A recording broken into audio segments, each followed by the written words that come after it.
सतलोक आश्रम बैतूल में, जहाँ पे संत रामपाल जी महाराज जी के आश्रम में एक साधु जी आए हैं। आइए इनसे जानते हैं कि यहाँ पे आकर के साधु जी को क्या अनुभव रहा और आने से पहले आप क्या सोचते थे, क्या विचार आते थे, और जब यहाँ पे सतलोक आश्रम में आए तो आने के बाद में क्या अनुभव हुआ। तो आइए कुछ साधु जी से जानते हैं। नमस्कार सर।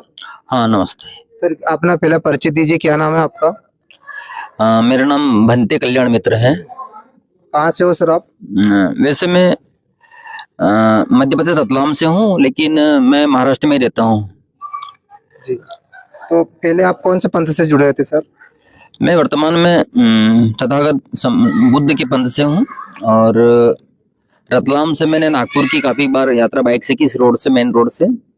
तो मैं अभी गुजर रहा था इस रोड पे, तो मैंने देखा सतलोक आश्रम और कबीर भगवान, जो संत है उनका फोटो देखा, तो मुझे लगा कि ये कबीर का कोई आश्रम है तो मुझे जाना चाहिए, क्योंकि संत कबीर को मैंने बहुत पढ़ा है तो बहुत अच्छा लगता है, तो इसलिए मुझे सबसे पहले आपसे जानना चाहेंगे, आपको संत रामपाल जी महाराज जी के आश्रम में आने की प्रेरणा कहाँ से मिली?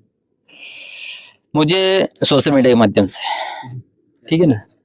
और प्रेरणा ये है कि मैं जा रहा था रास्ते पे तो कबीर का फोटो देखा, सबसे पहला तो वही है, कबीर की निशानी है, जहाँ कबीर सतगुरु रामपाल जी भगवान, क्योंकि कबीर साहब जो है, विश्व में कबीर को कौन नहीं पढ़ता है सबसे बड़ी बात तो कबीर तो महान संत है ना। जब आप यहाँ आए तो आपके मन में क्या था, विचार था, और आने के बाद में आपको क्या अनुभव हुआ? आने के पहले गेट में मुझे लगता था कि पता नहीं अंदर जाएंगे तो कौन क्या सवाल जवाब पूछेगा, कोई अपने प्रति कैसा व्यवहार करेगा, लेकिन जब गेट के अंदर आया तो सबने अच्छा स्वागत किया मेरा, सब भंडारा खिलवाया, सब टॉयलेट, सब व्यवस्था की, सब प्यार मोहब्बत से, बहुत अच्छा मैत्री मिली, मुझे बहुत अच्छा लगा यहाँ। रामपाल जी, आपने देश में कई आश्रम देखे होंगे, संत रामपाल जी महाराज जी के आश्रम में क्या अलग अलग लगा? नहीं, सब जाते हैं तो सब जगह पूछते हैं कब तक रहोगे, कितने दिन रहोगे, कहाँ से आए हो, कौन से पंथ से आए हो। ऐसा है सर जी का पूछना कि जैसे हर आश्रम में आप गए, हाँ, तो इस आश्रम हाँ, मैं सबकी बात बता रहा हूँ, सब जगह पूछते हैं, सब जगह अंतर मिला आपको? तो यहाँ सबसे अलग लगा मुझे, यहाँ सबसे अलग लगा, सबका प्यार लगा मुझे। बंदी छोड़ सतगुरु रामपाल जी भगवान की। जैसे कि सर यहाँ अनुशासन, भक्ति और सेवा का माहौल देख करके आपका क्या अनुभव रहा? अरे यहाँ इतना अनुशासन है और इतनी सेवा भाव है, मैं तो कहता हूँ यहाँ से सब लोगों को सीख के जाना चाहिए, और इतना अनुशासन, इतनी सेवा भाव मैंने कहीं नहीं देखा बात। आपने पहले संत रामपाल जी महाराज जी का सत्संग सुना है? हाँ, तो उसमें कौन सी बात आपको सबसे ज्यादा प्रभावित करने वाली लगी? देखिए, मैं बहुत सारे नाम चलता है, बहुत सारे लोग बताते हैं यहाँ के बारे में कि वहाँ मतलब शराब नहीं पीना, बीड़ी गुटखा, जो व्यसन मुक्त जीवन है, व्यसन मुक्त जीवन, यानी कि मनुष्य के जीवन में बदलाव आएगा, सुखी हो जाएगा। ये चीज मुझे अच्छा लगता, देश पड़ता नहीं होता है, बहुत कम पैसे में शादी हो जाती है, मृत्यु भोज नहीं करना पड़ता है, माँ बाप की जितनी दी सेवा करो, और जीवन में यहाँ से आदमी सुखी होता है, मेरे को अच्छा लगा। आजकल के समाज में धर्म के नाम पर बहुत ही दिखावा है, और आपको क्या लगता है कि यहाँ वर्तमान में उस दिखावे से कितना अलग है?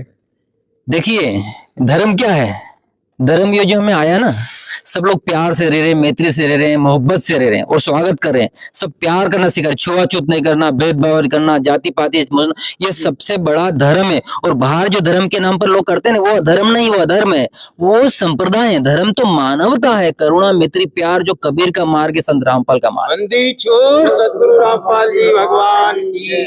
संत रामपाल जी महाराज जी नशा मुक्त, दहेज मुक्त, एकता जैसी कई सामाजिक अभिकुर्तियों को, इस पर आपका क्या विचार है?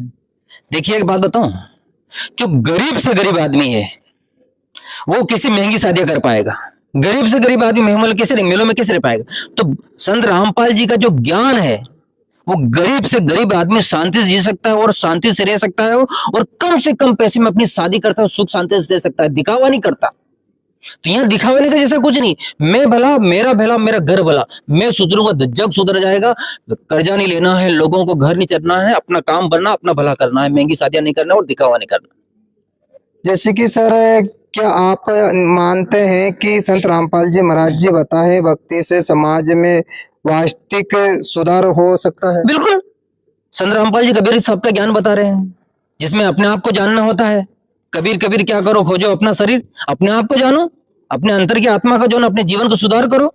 जीवन में क्या है, कोई कहता है कि मैं भक्ति करता हूँ, चोरी करता है, झूठ बोलता है, व्यभिचार करता है, नशा पत्ता कर रहा है, जीव हत्या करता है, फिर किस बात की भक्ति है? लेकिन कबीर साहब के मार्ग पर ये चीजें खत्म है। यहाँ तो प्यार मोहब्बत के सिवा कोई चीटी को भी नहीं मारना होता, सबसे बड़ी भक्ति ये है। और सब छिलके हैं बाहर जितने भी, सब दंगे फसाद, रोज इंसानों की हत्या करते हैं। लेकिन कबीर साहब के मार्ग पर सब इंसान से मोहब्बत करना सिखा जाता है, और विश्व में कबीर के नाम पर डंका बजता है। जैसे कि सर आपके आने से पहले और आपके विचार में क्या फर्क महसूस हुआ? देखो, ये जो जगह है आश्रम, यहाँ कबीर का ज्ञान चलता है, और संत रामपाल जी कबीर की वाणी बोलते हैं। और यहाँ अंदर प्रवेश करने पर लोगों के भक्ति भाव और भगत लोगों के व्यवहार को देखकर ही जीवन में बदलाव आ जाता है कि इनकी भक्ति का ये असर है। और भक्ति का रंग ऐसे चढ़ता है कि प्यार मोहब्बत क्या होता है। भक्ति वो होती है, नफरत करना नहीं सिखाती, प्यार करना सिखाती है। कबीर क्या कहते हैं कि प्रेम करो सबसे, पोथी पढ़ जग भया, पंडित भया नहीं कोई। 2.5 अक्षर प्रेम का जो पढ़ले पंडित हो, जो प्रेम करना सीखता है, मैत्री करना सीखता है, वही सच्चा पंडित है, बाकी सब बकवास। जी, आपसे बात करने के लिए बहुत बहुत धन्यवाद। बहुत बहुत साधुवाद आपके चैनल को।